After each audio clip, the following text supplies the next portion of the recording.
Assalamualaikum warahmatullahi wabarakatuh. Kami dari kelompok 7 ini mempresentasikan hasil kami. Yang pertama saya Hendrikus Gawi. Saya Muhammad Galang Lagi Fahri. Saya Yohanes Harapan Sedaki. Saya Yeremia Sianipar. Saya Fusri Cahyo. Lanjut.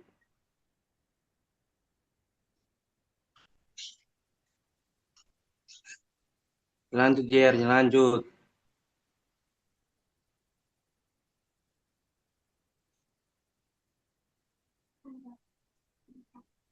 Yang pertama latar belakang.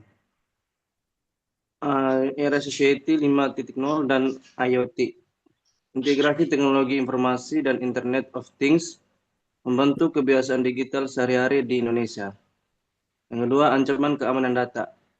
Pencurian, kerusakan, dan modifikasi file gambar digital semakin sering terjadi, menimbulkan kerugian material dan psikologis. Yang ketiga, enskripsi sebagai solusi. Teknologi enskripsi memungkinkan data digital dilindungi dalam format yang tidak mudah dipahami pihak tidak berwenang. Lanjut.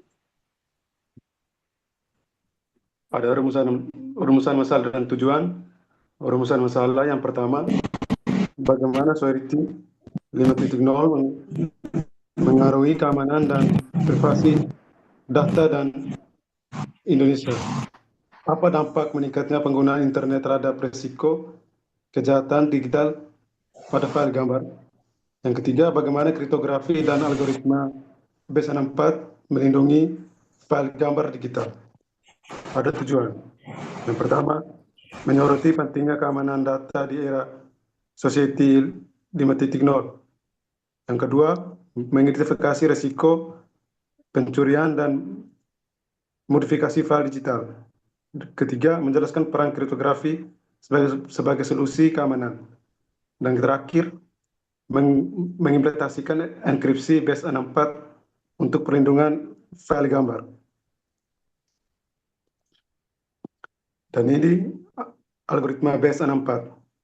Definisi B64 adalah skema pengkodean yang mengonversi data biner ke representasi berbasis 64 karakter ASC2, memastikan data tetap utuh saat ditransfer melalui media tekstual. Penggunaan umum email melalui MMA. Yang kedua, penyimpanan data dalam XML. Dan terakhir, media pengiriman data di internet.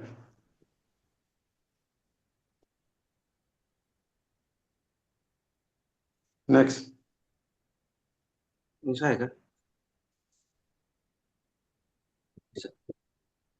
Kriptografi enkripsi. Tapi dari bahasa Unix kriptos ilmu dan seni menjaga pengalaman di saling jadi mengubah plaintext menjadi chip text menggunakan ujian enkripsi hanya pihak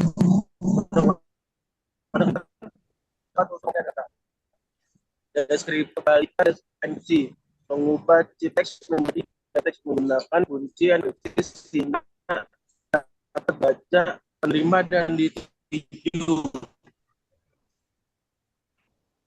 Next, algoritma B64 pembahasan. B64 menghasilkan karakter dari huruf sampai Z dan A sampai Z, angka 0 sampai 9, simbol tanda miring dan padi. B64 komunikasi murni menggunakan standar bintang handphone dan binar informasi teks. Next. Berikut masuk proses inskripsi dan deskripsi B64. Yang proses awal pertama ini secara teknis ialah pilih file, kemudian inskripsi, deskripsi, dan hasil. Untuk alur proses di sini VD file, tahap awal di mana pengguna memilih atau mengunggah file gambar asli yang ingin diproses ke sistem. Kemudian enskripsi atau bisa disebut encoder, proses mengubah file gambar asli menjadi string teks acak menggunakan kode teks base 64 mengasihkan data berformat ciphertext berbentuk file txt,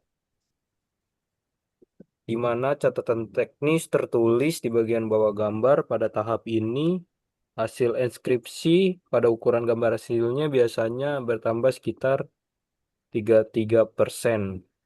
Kemudian deskripsi, proses mengembalikan atau menerjemahkan kembali string text base 64 ke ciphertext tadi ke format data biner gambar semula. Dan terakhir hasil. Tahap akhir di mana gambar berhasil dipulihkan sepenuhnya setelah proses deskripsi selesai. Ukuran file akan kembali normal seperti ukuran gambar asli sebelum dienskripsi.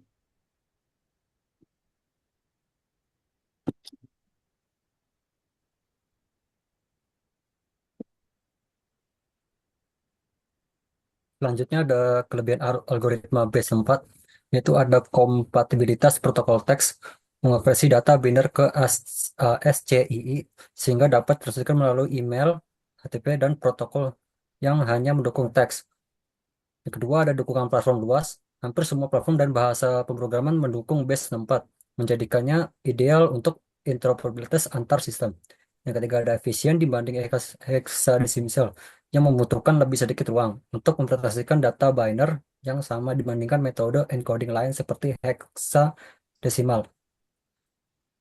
Selanjutnya itu ada kekurangannya pada algoritma base 4, yaitu pertama bukan untuk keamanan. Base 4 tidak dirancang untuk menyembunyikan data. Data terencode masih dapat dibaca dengan mudah tanpa perlindungan akses. Yang kedua, ada peningkatan ukuran data. Data terencode base 4 berukuran sekitar 33% lebih besar dari data biner aslinya. Yang ketiga, tanpa integritas data. Tidak ada mekanisme bawaan untuk verifikasi integritas atau integritas sumber data. Yang keempat ada tidak untuk data sensitif. Yang tidak disarankan untuk melindungi data sensitif, gunakan algoritma enkripsi standar seperti AES atau protokol HTTPS.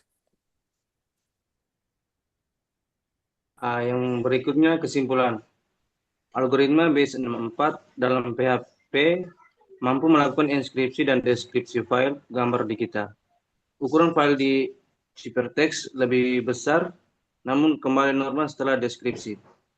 Base 64 cocok sebagai alternatif encoding teks dan file, meski bukan algoritma enskripsi keamanan. Berdasarkan hasil implementasi metode kriptografi yang dilakukan pada penelitian ini, dapat disimpulkan bahwa algoritma base 64 yang digunakan dalam bahasa pemrograman PHP cukup mampu melakukan proses enskripsi dan deskripsi file pada digital. Baik, terima kasih banyak. Kami dari kelompok 7 telah mempresentasi. Assalamualaikum warahmatullahi wabarakatuh.